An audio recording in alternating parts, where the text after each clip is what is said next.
Welcome, everyone. We're just going to give another minute or two for people to join us. But thank you so much for participating in our webinar series. This webinar is the first out of 3 webinars that we'll be hosting, where we're going to be talking about our crediting protocol, which is called the Umbrella Species Stewardship Crediting Protocol. And we're very excited to start this webinar series with the launching of our first Jaguar credits, a project that's been operating and run by IHP, which is an NGO out of Brazil called Instituto Homem, Pantaneiro. So I'd like everyone to keep their microphones muted, please. You don't have to have your camera on if you don't want to. The speakers will have their cameras on, although mine is off because my internet is not super stable today. Apologies. So I think I'm going to get going since we have an hour and we've got a lot of things to cover. So welcome, everybody. This is very exciting for us. Like I said, this is the first of 3 webinars where we'll be discussing our Umbrella Species Stewardship Protocol, how to apply it, notes from the field from our first Jaguar credits. And we're also going to end the webinar series with a little bit about why corporate buyers should buy these credits and how it fits into building the market of biodiversity credits. So just a quick agenda. I'm going to start with a few opening remarks. Then we're going to have Graziella from IHP talk about the project, the Jaguar credits. Then we're going to have Marcelo Sebing from Verifiche, who actually verified and led the verification, to talk about how the credits were verified in the process. And then we're going to end with Sam Bennett from Regen Network, who's going to give a tour of the Regen architecture and show how the projects are getting hosted, and all of the beautiful technology that Regen provides to project developers. And then we're going to end with a bit of a question and answers. So there is a chat box that you can, insert your question there and we can get to it at the end. So I don't want us to have to pause throughout the presentation to answer questions. We will cover the questions at the end. So if you don't want to forget your question, I invite you to insert it into the chat box and we can go through it. So please, if everyone could keep their microphone muted, that would be amazing. And we will be starting. So just a bit about ERA. My name is Hannah. I'm the founder and CEO of ERA. ERA is a project developer, and we're focused on regenerating our ecosystems. And we do that through 3 different types of credits. We have carbon credits from Red Plus. We also are focused on women's empowerment credits by empowering women through regenerative agriculture techniques and providing capacity building on agroforestry. And the 3rd type of credits is what we're here today for, which is the biodiversity credits. And we've launched this protocol with the Jaguar credits with partnership with IHP. So how did we get here? Well, in 2022, ERA won a grant from the Regen Network to build a biodiversity crediting protocol. And this idea of a biodiversity crediting protocol really stemmed from our frustrations with applying carbon protocols for protection. And why is that? It's because it excluded a lot of properties or indigenous communities or local communities, smallholder communities that did not have deforestation pressure or threat. So what we wanted to do was create a really amazing, different type of protocol for habitat protection so that stewards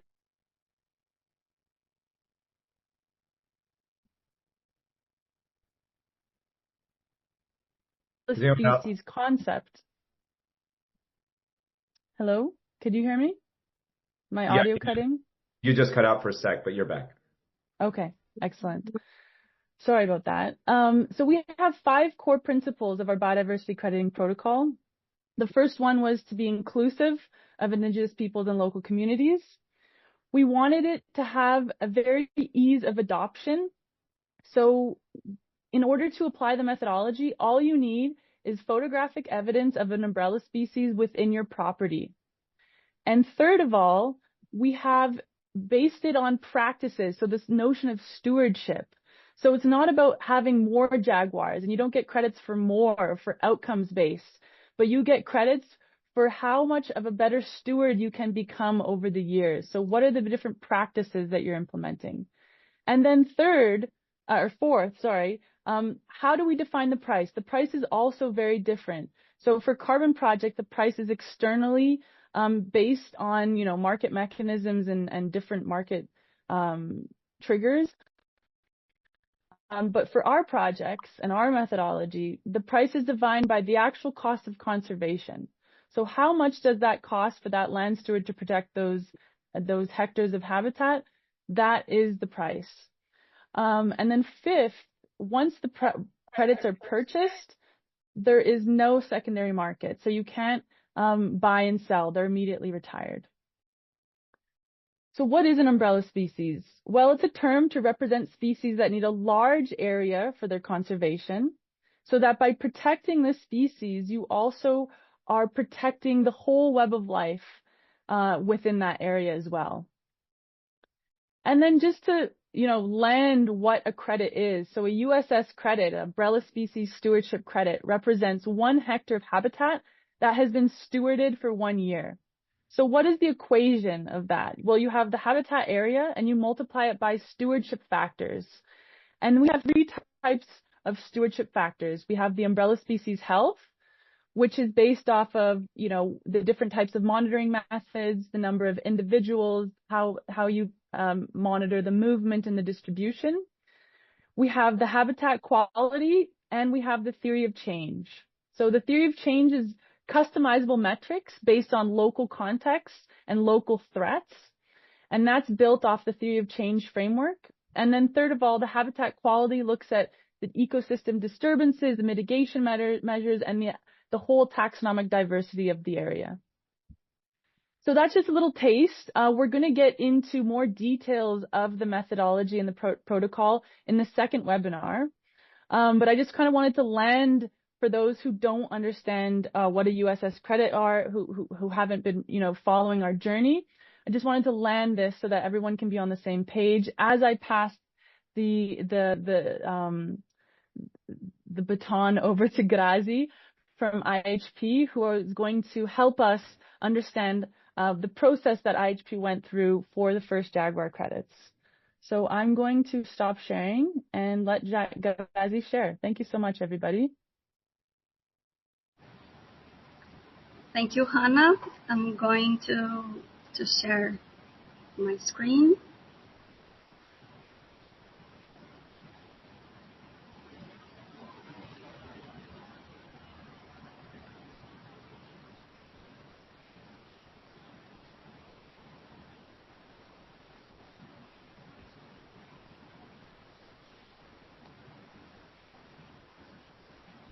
Can you see my screen?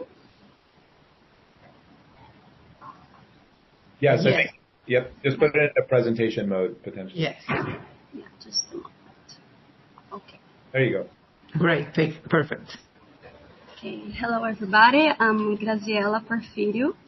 I'm biologist and I work in Instituto Homem Pantaneiro as the project coordinator of this project, together with Bettina, who's here with me. And first of all, I want to talk about IHP. We are a non-profit organization founded in 2002, and we are committed to the preservation and restoration of the Pantanal biome and the Pantanal culture. Our mission is to preserve and restore the Pantanal, and our vision is to be a world-renowned nature producer.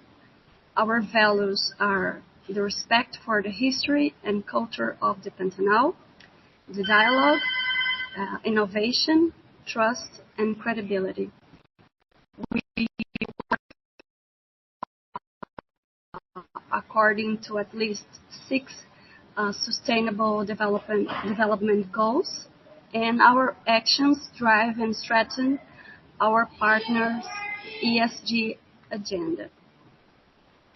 So we work in a molar mountain ridge, which is located in the western border of Brazilian Pantanal.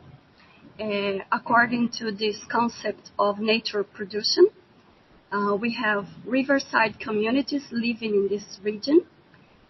They are located in the protected areas and in their surroundings. We have a network of protected areas comprised by private areas and protected areas. And in this huge area, we develop several conservation programs. So, diversity and the current climate changes, as well as with the communities to provide sustainable and to contribute with sustainable development. So where are we? As I said, we are in the western border of Brazilian Pantanal. Pantanal is a biome located in Brazil, in central western region. We are very close to the border with Bolivia, as you can see in this line, red lines. This is our area. It's the network of a molar. We're talking about 12 properties that make up the molar network. 7 areas are managed by IHP. We have 4 protected areas in this region. 7 of them are private properties. And we have the Pantanal Mato Grossense National Park, which is in number 2 in this map in the left side of my screen. So we are talking about a World Biosphere Reserve, a natural heritage of humanity according to UNESCO. We have 5 riverside communities and 1 indigenous land in this place, and a rich biodiversity with one of the largest jaguar populations in the world. So the conditions prior to this project, the creation of Serra do Molar Protection and Conservation Network was carried out in 2018. In 2016, we launched our first carbon project in Serra do Molar. In 2020, we have the first major fires in this region, where 90% of Serra do Molar was burned. And then in 2021, we launched the Biodiversity Credit Protocol for the species Stewardship. So this project was developed with Regen, which developed the program guide and provided traceability, verification, and marketing of the project.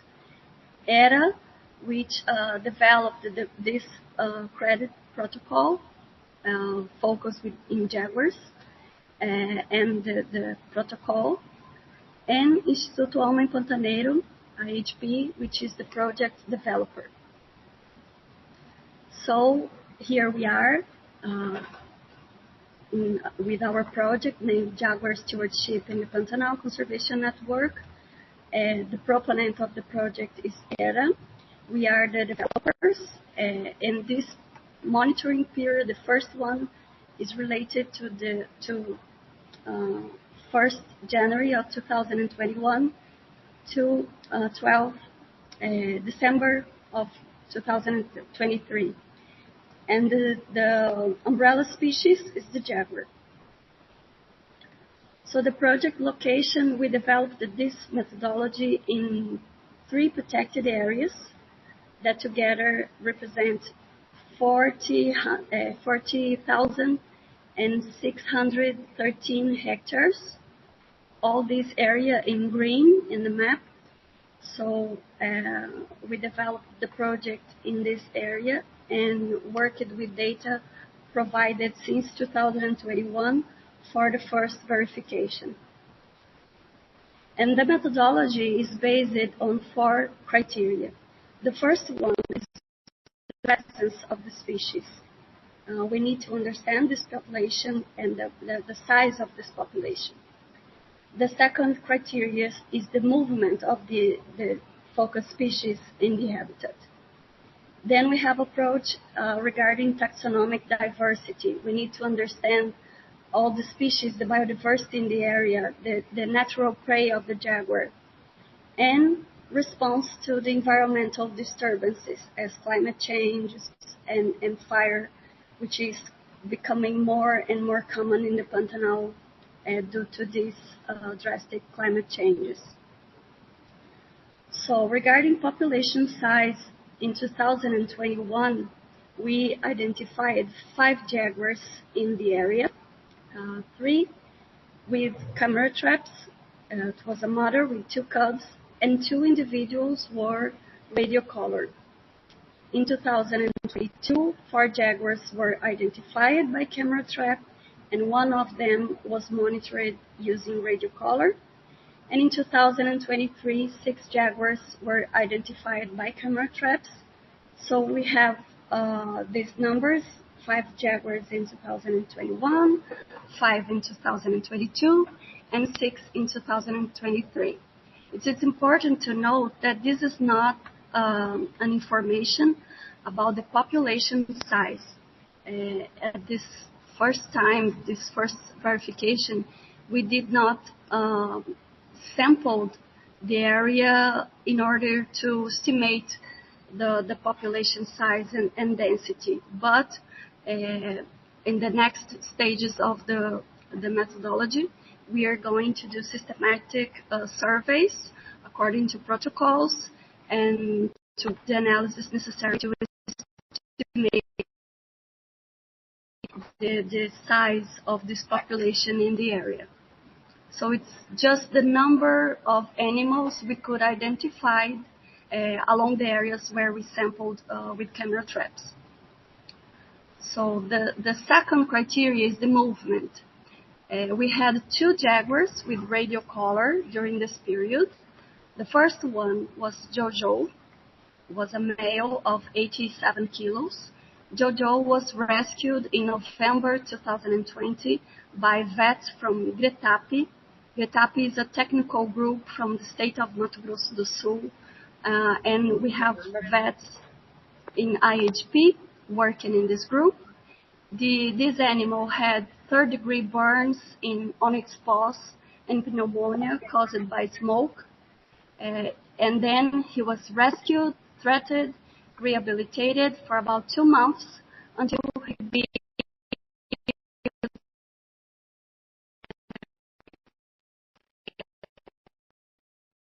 in the same region where it was captured. And this male received the GPS radio collar in order to be monitored, and so we can understand how this animal adapted. I have another, sorry, someone is not muted. Okay, thank you. And I was talking that this animal received the GPS radio collar, and it was monitored about 17 months from January 2021 to June 2022. His home range was estimated in 102 square kilometers. And for this capture, we had the support of Safari, ICMBio, SENAP, IMASU, CRMV, and the Brazilian Air Force. The second animal that we monitored was Guató. It was a male captured in December of 2021 in a Curizal protected area. This animal was captured for research purpose. So it was a different situation from the first one that was rescued from the fire. This male received a radio collar as well, and he was monitored for about 10 months from December 2021 up to October 2022. His home range was estimated in 104 square kilometers. As you can see in the map, he used a lot of the area of as well as the Pantanal National Park. So the monitoring methods we use to sample this jaguar population are camera trapping, GPS radio collars. We carried out active searches during monthly surveys from 4 to 5 days monthly, and we look for scats, tracks, vocalizations, or direct observation of the animals. In 2021, we set 5 camera traps in Acurizal range. In 2022, we set 16 camera traps, and then in 2023, we set 18 camera traps to monitor not only the jaguars, but also the population of rays and other animals. So regarding the taxonomic diversity, which is the third criteria of our methodology, in 2021, we identified 21 species. 6 of them were birds, 13 mammals, and 2 reptiles. We had 5 mammals threatened according to IUCN and the Environmental Ministry of Brazil. In 2022, we identified 46 species. 20 of them were birds, 22 mammals, and 4 reptiles. We had also species threatened. And in 2023, 67 species, the majority of them were birds, and we had 12 mammals threatened according to the Environmental Ministry of Brazil, and 11 mammals according to IUCN, plus 3 birds from Environmental Ministry of Brazil, and 2 birds according to IUCN. And the last criteria of this methodology is the responses to ecosystem disturbances. So we work in several fire fronts. We have a fire brigade, and during these 3 years of monitoring, we don't have deforestation according to our GIS analysis. 142 hectares were burned from the 40,000 that we monitored. We developed in partnerships with a startup, Pantaneiro system, where we had 5 towers containing 360-degree cameras to monitor with artificial intelligence fire detections. We have a permanent brigade in partnership with Preve Fogo Ibama, and we developed technical rescue of animals injured by fire, directly or indirectly, with the help of GRETAP, and we are developing restoration efforts in partnership with Fumbio Jeff Terrestre in order to recover the areas that were burned. With ERA, we co-created a theory of change in order to identify the main threats in our region, the necessary interventions, and the desired outcomes in the short, medium, and long terms. And according to this theory of change, we identified 2 main threats: fire, that threaten the habitat of jaguar and prey, reduce the supply of natural prey, and causes the fragility of the entire ecosystem, and human-jaguar conflict, main due to livestock depredation. So it's a real situation here in Pantanal. It's a traditional approach, so we need to better understand this conflict in order to propose strategies. So in this period, we developed some meetings the riverside communities in order to design these strategies to protect domestic animals. We had our vets involved in veterinary care for animals injured, and also we built a base in Acurizal protected area to rescue and treat these animals. And also we installed some light repellents in houses where we have jaguar presence. The fire prevention and fighting was developed by our permanent brigade, where we have 6 men trained to prevent and combat fire. We bought some equipment in order to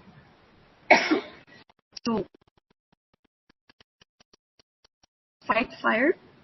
This team opened fire breaks and escape routes for animals and people, and also they developed several environmental actions with the community. In partnership with SEBRAE, we implemented 4 agroforest systems in riverside communities. We supported the residents with training and provide food security for these populations living in the riverside area. And we also strengthened partnerships with educational and research institutions to produce science regarding and related to the jaguar ecology, jaguar interactions with other predators, for example, pumas, and also the responses of megafires in the Brazilian Pantanal.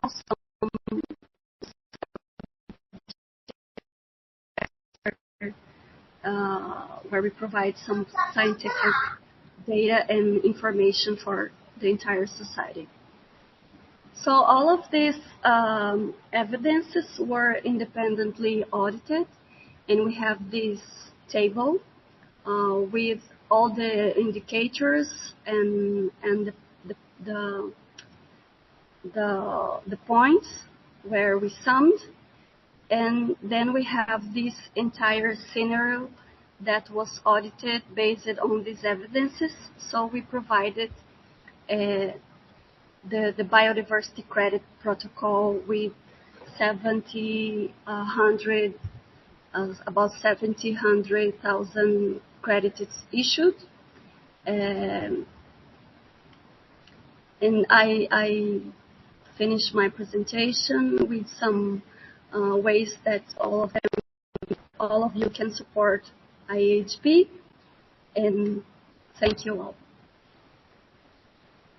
Thank you so much, Grazi. That was an amazing presentation.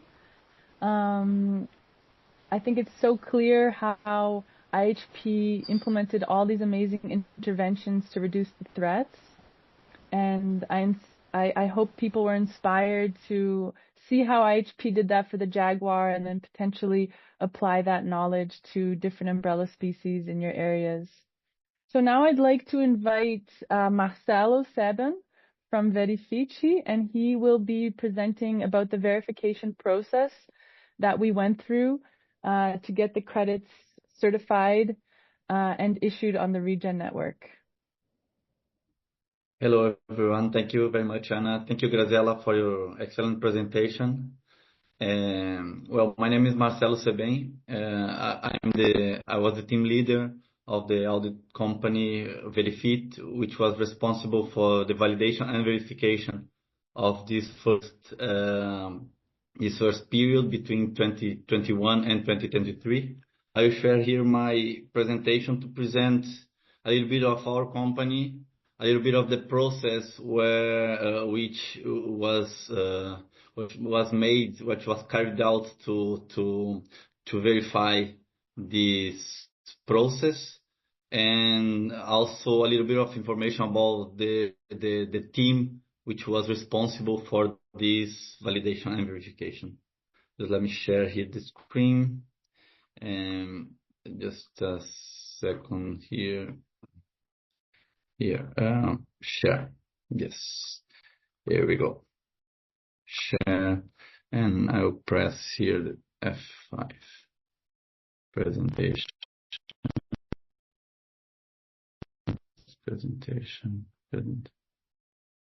Yes.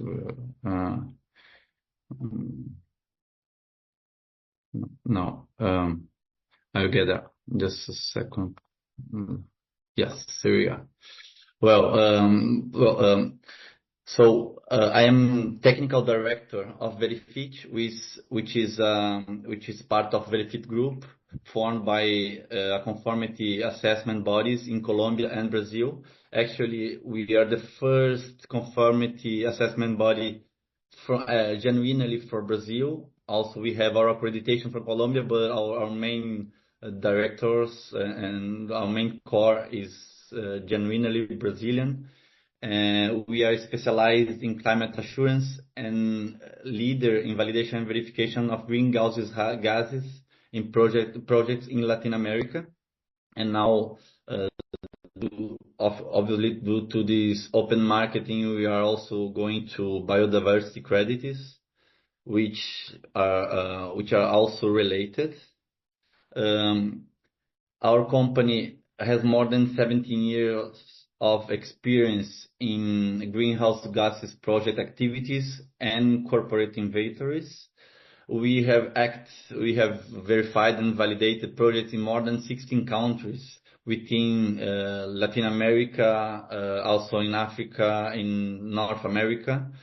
And our team has more than 750 GHG validations and verification projects or inventories already. Our main accreditations are, the ISO 17029, which is our main accreditation, which are the general principles and requirements for validation and verification bodies, which is a requirement for being accredited in the other standards, which the main standards of GHG validation and verifications, which are VCS from Verra, Cercarbono, Social Carbon, CCB, CSA, GCC, ICR, UCR, and the pilot action facility, which is from World Bank Corporation. I would like to speak a little bit about our auditing process. Okay, it comprehends, first of all, the checking of all the documents, the desk review of the documents prior to the audit process itself. So, hello. Okay. Which is part of the audit process. So we check all the documents, all the evidences that they send us in advance.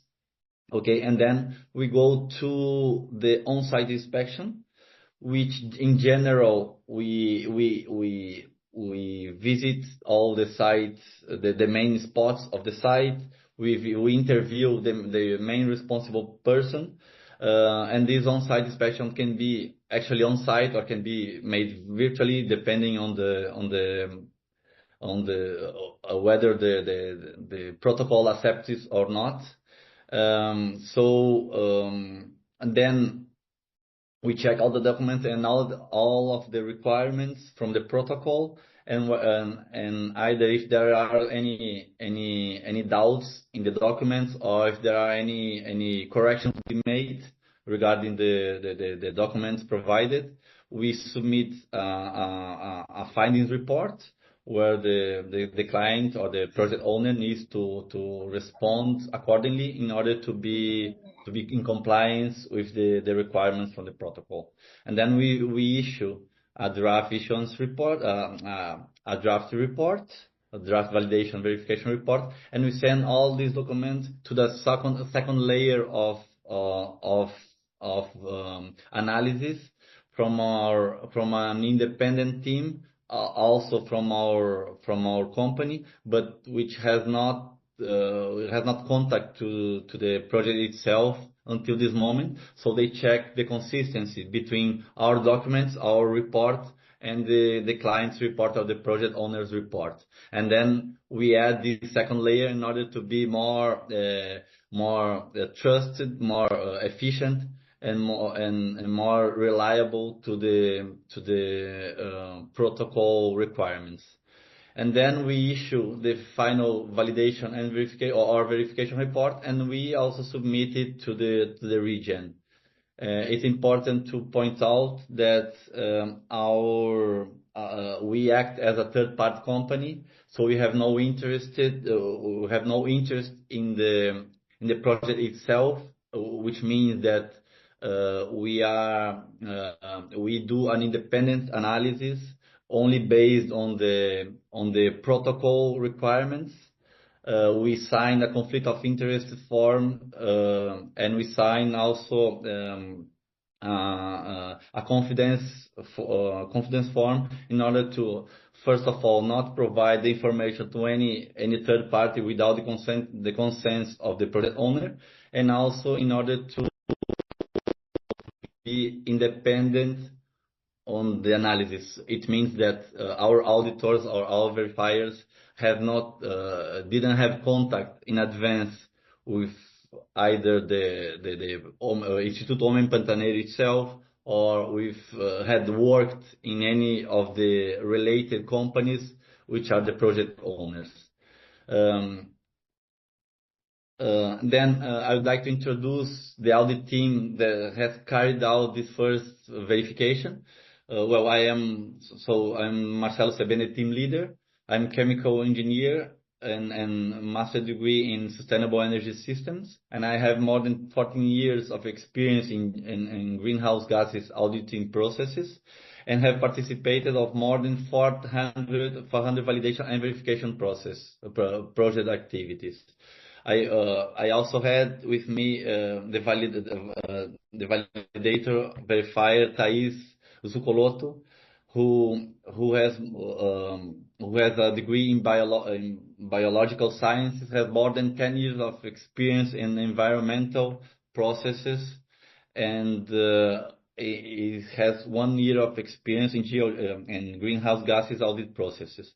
We had also our technical expert, which is Ana Carolina de Araújo, which has a bachelor degree in biological sciences, a master's degree in zoology of vertebrates, and a PhD in ecology and conservation and wildlife management, and has more than 12 years of teaching experience in zoology. She was the expert in jaguar that we engaged. So our main interest is to have competent people in our team in order to provide a good service. We are very experienced in auditing process, and also we incorporate people that has a knowledge in the matter that was being available or was being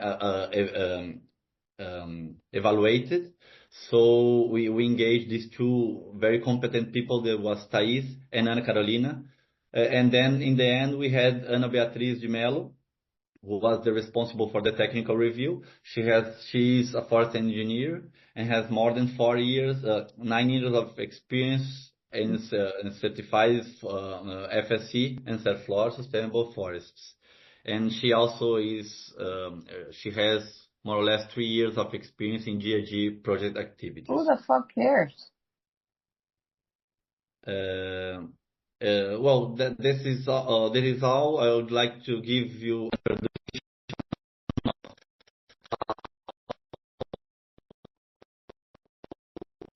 Did we do our job? How did we engage competent people to provide this service? How independent we act in these type of activities? And I appreciate your attention, and thank you very much. Thank you so much, Marcelo. As you can see, it's a very thorough process that the audits go through, and the Verifit team has a lot of experience. So we used a very experienced body to help us launch these first Jaguar credits. So I would like to now invite Sam Bennett, who will walk us through a bit of the regen architecture and show how these credits are, brought to life through the regen marketplace, what the different technical capabilities of the Regen Network are. So please, Sam, take it away.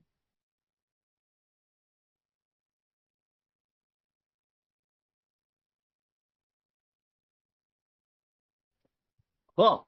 Thanks, Hannah. I am super excited to be here, and it's really been a pleasure working with Hannah and the ERA Brazil team over the years, and through them, IHP and Verifit. So it's just really lovely to see all these other great presentations.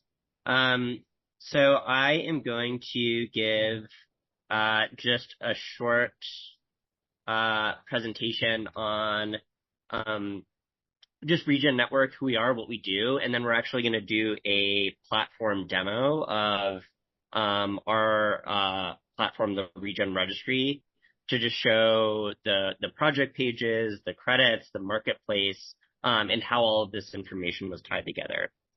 So a little bit about Regen Network. So we are a software company that is really working to solve some of the limitations with existing market mechanisms. And so over the last 7 years, we've really strived to create pathways and tools to incentivize and reward regeneration by making it easier for communities to engage in ecosystem markets, to verify value in exchange their impact for the resources they need, and really help make legible their work and better make their relationship with place and the work that they're doing seen.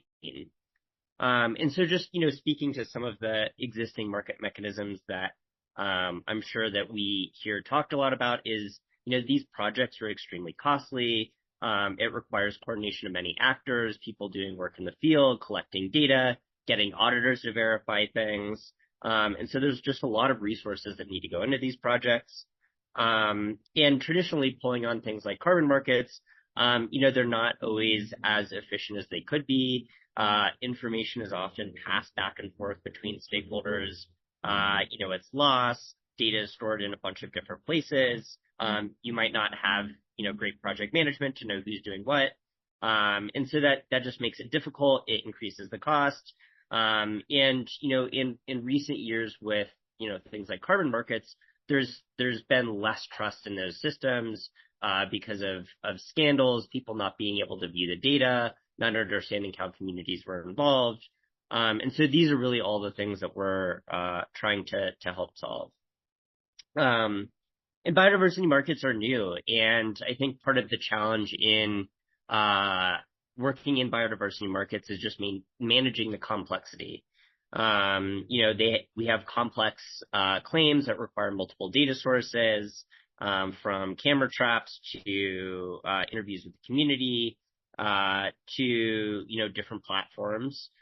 Trust must be established in these processes to really give signals to buyers that the information and coordination and work backing the credits has been verified, is that the data is authentic. And so, part of our approach is, we have spent the last many years building kind of a tech stack that's really meant to help improve trust, create transparency in these markets. And so we have three main elements for our tech stack. So we are actually a blockchain organization. So we use a public proof of stake blockchain to track environmental data and ecological assets. For those of you that are less familiar with blockchains, you can kind of just think about it as a database in which information is immutable, meaning it can't be deleted. So once it's up there, the information is, time-stamped, it's accessible, and it can't be modified. So that's really important with biodiversity claims. And then they're also publicly accessible, meaning anyone can access it, and they're publicly governed, meaning no one organization can take control. So we chose to use blockchain. That's where we've stored a lot of the data supporting these projects. That's where we trace credit quantity, credit state, credit ownership, sales price, things like that. And And so, we have our blockchain. On top of that, we have the Regen registry, which is a program, a process designed to support communities in registering projects and credits. And that's what was used in this pilot project. And then we have the Regen Marketplace, which is actually our front end to view and access all of this information. And so, before kind of diving in to the demo, I just want to say some of the things that we're really excited about with this project, because, we really see that there's three major foundations for modern markets infrastructure. The first is transparency, transparent claims and evidence management. And I think that that's something that was done extremely well in this project. It was really awesome to see the ERA Brazil team have such a strong desire to be open about what information was used, all of the camera traps, all of the data that was sent to the verifier was also made public, which is pretty rare in projects. Also, the price and cost of the project was made completely transparent, which almost no one does. So all of that information of why credits are priced the way they are, you can actually dig into the reports, you can dig into the spreadsheets and see exactly how much the project cost, why credits are priced according to the cost of the project, and who's getting, what piece of the pie. And so, we built tools that they really, leaned into using to be more transparent. They did this in real time, which was awesome. So from the pre-financing stage when we first launched the project, all the way through issuing the credits, they were in real time uploading data, uploading information, giving updates about the project, which we'll see. And they really leaned into, co-governance of the project. And we'll also show that as well. Cool. And so I think I'll hop over to the demo, but, just to kind of tie this back in with, how our platform works and why the blockchain element is so important. So kind of at every instance that, information was uploaded, it's actually anchored to the blockchain. So whenever we create a project registration document, whenever, our team actually went through auditing something or the verifier audited something, all of that information was anchored. It was timestamped on the blockchain. And then, privacy permissions were decided on by ERA Brazil. They chose to make everything public, but they did have the ability to make things private if they wanted to. But really what we've done is create kind of a digital audit trail of this project. So let me see if I can switch my screen share.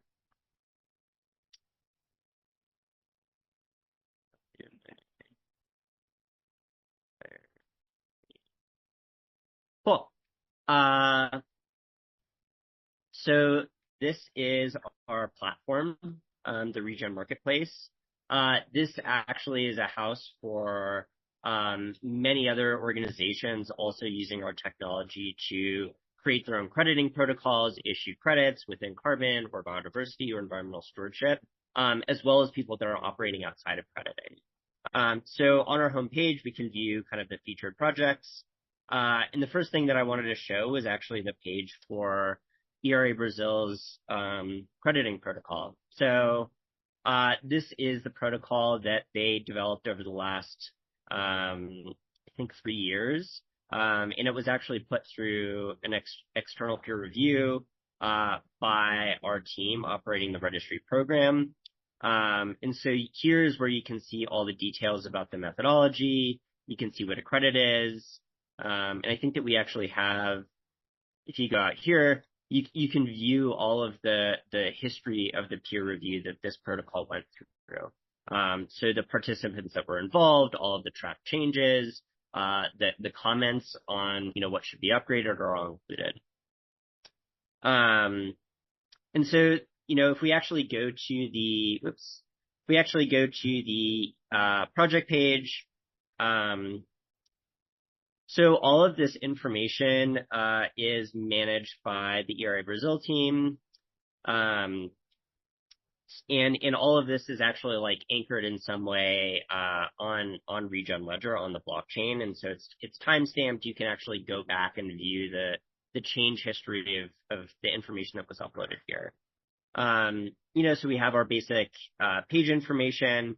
You can actually view the credits that have been issued to this project. And so we're using the blockchain to track the number of credits issued, the state that those credits are in, whether they've been retired or they're tradable, and who owns those credits. And so actually, if you go down here towards the bottom of the page, you can see that we issued these credits in 3 different batches, one for each year. We click in, you can view all of the reports associated with these batches. So you can view the monitoring report for that year, the verification report, supplemental material about project cost, information about the verifier, the verification report, start and end date, and how many credits were issued. And so we actually issued in 3 batches because each year the project cost was different. And so the cost of the credit was going to be different every year because, again, we're pricing the credits at how much it costs to implement the project that year. And so in 2021, 22, and 23, it costs a little bit differently. And so we issued in 3 different batches. So that's where, if you were interested, you can find more information about, the credits issued. You can also view the blockchain hash if you're more technical and want to dig into those kind of things.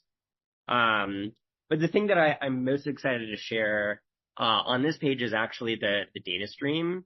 And so for over the last year or so, ERA Brazil has been uploading all of their information about the project to this page.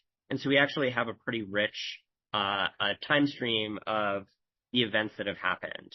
So if you scroll, kind of back all the way to the beginning, you can see that they uploaded all of the information from the first time that there was evidence of a jaguar on site. And so if you click into any one of these, you can view a little bit of information about that event. You can view the data. I think in this instance, they made the data public so people can actually download it. But they do have the ability to change privacy permissions depending on if IHP or others wanted to keep some of this information private or only accessible to certain people. And so for over the last few years, they've been uploading all of this information. And then they finally got to, one of these, the issuance. And so here you can see that they uploaded all of the, post verification. They announced that they were finally ready to register the project and issue credits. You can access all of the detailed information in this Dropbox because they didn't want to upload it all to the platform. And you can actually see the timestamps of them uploading the information, providing their digital attestation, which you can think of as a signature.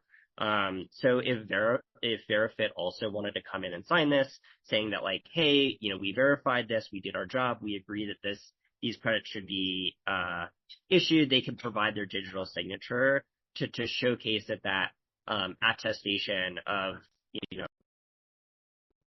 is there. So we actually did that ourselves as the ones that played the role of the registry agent, and we provided our attestation. So that's kind of about the project page. And then we also have a marketplace. Sorry, I'm jumping around here. A marketplace that these credits are listed for sale under. So like I said, all of the credits are issued on the blockchain and they're tracked there. And for those interested in purchasing these credits, you can actually go to this projects tab and then the all projects. And apologize, my internet's a little slow. But if you hit buy credits, you actually have the ability to purchase either with a credit card for those interested in using something like Stripe, or for those that want to use cryptocurrency, you can also do that and purchase with and so when you actually purchase these, you can choose to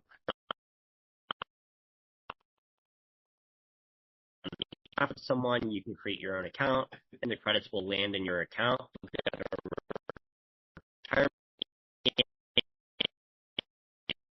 A receipt of your purchase. Information, who purchased the credit, things like that, were actually tracked. And I think that we're actually able to see that. Yeah, so far, for this batch, we've already retired 1,000 credits. And so for those interested, you can actually dig in and see, who purchased them, for how much, where did those credits live, what were they retired for, things like that. So I think that that's, kind of my overview of the platform and the different features. At the end, I'm sure there's going to be time for questions. And so there's a lot that I didn't show here, and probably a lot that I breezed through pretty quickly. But for now, thank you so much. I appreciate the time. And yeah, super excited again to see all the presentations here. Thank you so much, Sam. Amazing presentation, super clear. And I think everyone can really feel the amazing architecture and just the user experience. I don't know if anyone here has experience with Vera, but it's just a completely different feel. So we're just so happy to be part of the Regen Network and part of this growing movement. So yeah, thank you so much to Sam and the Regen Network. So now I want to open it up. I know we only have a few more minutes. We kind of started a bit late, but if anyone has any questions and wants to stay a few minutes longer, we are willing to take a few questions. So now is the time. You can either write in the chat box or unlock your microphone. Or if you want to raise your digital hand also under the reactions there. I'll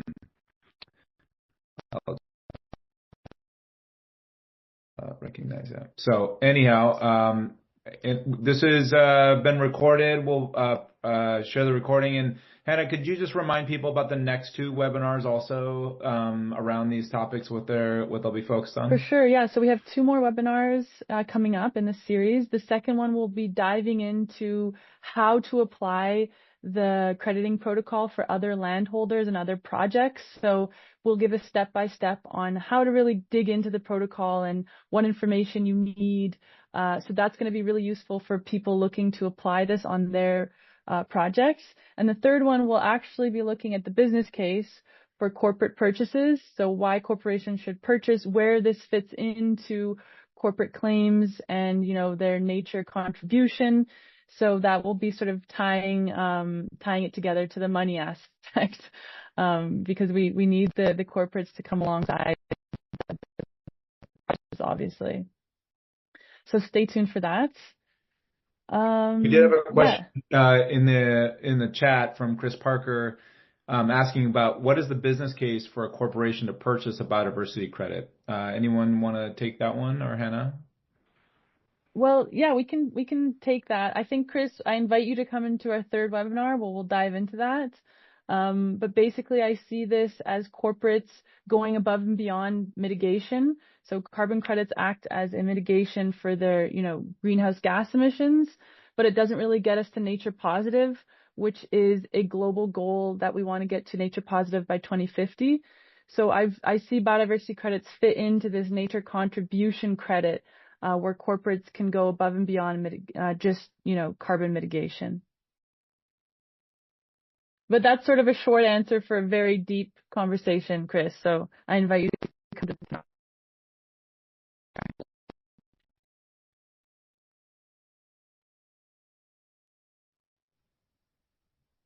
Great. Any additional questions? Feel free to take yourself off of mute or raise your hand and ask a question. Otherwise, we'll wrap up here in a few minutes.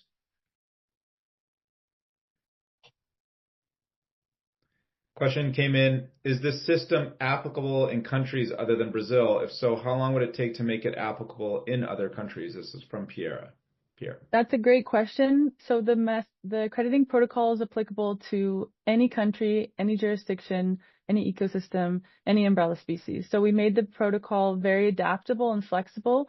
The main part of the protocol is to create a theory of change, and that theory of change is co-created with the landholder, with the local stakeholders. And that's where you create these sort of locally specific interventions that help reduce threats of biodiversity. So it needs to be sort of a co-created theory of change. And yeah, it can be any umbrella species. We just happen to start with Brazil in the Pantanal with the jaguar.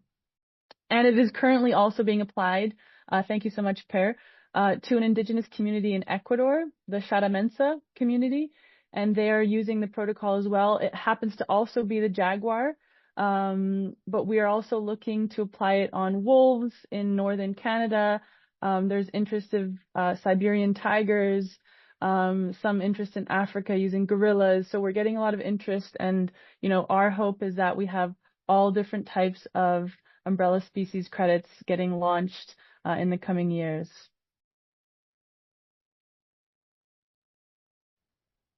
Any final questions? How can a foundation focused in landscape restoration and biodiversity recuperation help in such a matter? This is from Diogo Ferraz. That's a really good question, Diogo. So our protocol is mainly focused on protection. So there needs to be the presence of an umbrella species within the area to be applicable to apply the methodology. So one of the criteria is that there is already habitat intact, and we want to pay for the protection of that habitat. So there can be restoration interventions embedded into the activities in the theory of change to create corridors, but the basis is there needs to be some habitat with umbrella species present to apply the methodology.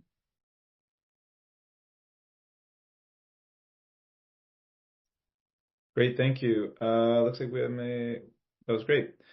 Okay, everyone, well, thank you so much. Thank you, Hannah, and all of our presenters for joining us today. We'll see you at the next webinar, and we will send a recording to everyone who attended so you can share it with your audiences. Be well, everyone, and happy Earth Day. Yoo-hoo! Happy Earth Day, everyone. Thank you. Bye.